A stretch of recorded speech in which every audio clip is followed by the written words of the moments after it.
থাকে। বলবো তোকে কি আর, হতেই হবে তোকে দেশের মস্ত ইঞ্জিনিয়ার।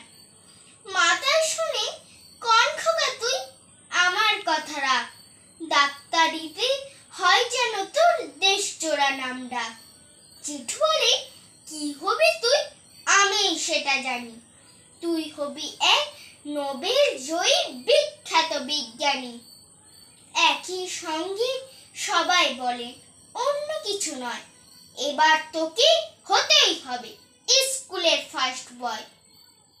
আমার ইচ্ছে ঘুড়ি ওড়াই, লাট্টু ঘোরাই, আর ক্রিকেট খেলি, সাঁতার করি মস্ত দিঘির পার। কিন্তু সেসব করতে গেলেই সবাই আসেন তেরে, সবাই বলেন মন দে পড়ায়, এক্ষুনি সব ছেড়ে। কি আর বলবো, এখন আমার অবস্থাটাই এই, লেখাপড়ায় দিন কেটে যায়, কিছুই খেলা নেই। এক একজনই এক এক ইচ্ছে, সবাই দিচ্ছে তারা, তার ফলে ভাই